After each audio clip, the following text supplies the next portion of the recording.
أعوذ بالله من الشيطان الرجيم. بسم الله الرحمن الرحيم. والنجم إذا هوى ما ضل صاحبكم وما غوى وما ينطق عن الهوى إن هو إلا وحي يوحى. صدق اللہ العظیم. سورہ النجم کی پہلی 4 آیات آپ کے سامنے تلاوت کی. سورہ النجم جو ہے مکی صورت ہے، اور مکی صورتوں کے اندر توحید و رسالت اور آخرت پر بڑے مدلل انداز سے بیان کیا گیا. نبی صلی اللہ علیہ وسلم نے بیت اللہ کے اندر جہاں قریش کا ایک مجمع بیٹھا ہوا تھا، سورہ النجم کو پڑھا، اور جب آخر میں آپ نے سجدہ کیا تو وہاں جتنے لوگ موجود تھے، مسلمان بھی اور کافر بھی، سب نے سجدہ کیا، صرف ایک آدمی نے سجدہ نہ کیا. تو قرآن کے اندر اتنی کشش ہے کہ انسان کے دل کو کھینچ لیتا ہے، انسان قرآن کی طرف مائل ہو جاتا ہے. اس لیے کفار مکہ کہتے ہیں کہ لا تسمعوا لہذا القرآن، اس قرآن کو نہ سنو، والغوا فیہ، اس میں شور و غل ڈال دو، لعلکم تغلبون، تاکہ تم غالب آ جاؤ.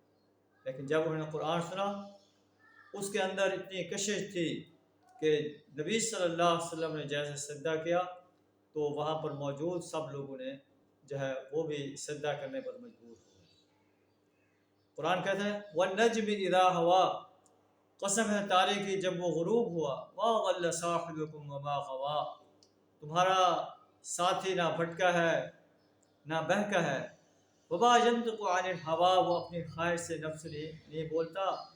ان هو الا وحی یوحى، جو تو ایک وحی ہے جو اس پر نازل کی جاتی ہے. علمہ شدید القوا، اسے زبردست قوت والے نے تعلیم دی ہے. ذو مرۃ فاستوى، جو بڑا صاحب حکمت ہے، وہ سامنے آ کھڑا ہوا. وهو بالافق الاعلی، جبریل علیہ السلام کی طرف اشارہ ہے، جبکہ وہ بالائی افق پر تھا. ثم دنا فتدلی، پھر قریب آیا اور معلق ہو گیا. فکان قاب قوسین او ادنا، یہاں تک کہ 2 کمانوں کے برابر یا اس سے بھی کچھ کم فاصلہ رہ گیا کہ جبریل علیہ السلام نبی صلی اللہ علیہ وسلم کے اتنے قریب آئے. فاوحى الى عبده ما اوحى، تب اس نے اللہ کے بندے کو وحی پہنچائی جو اسے پہنچانی تھی. ما كذب الفؤاد ما رأى، نظر نے جو کچھ دیکھا دل نے اس کو نہیں جھٹلایا، جھوٹ نہیں ملایا دل نے. افتمارونہ علی ما یری، اب کیا تم اس چیز پر اس سے جھگڑتے ہو جسے وہ آنکھوں سے دیکھتا ہے.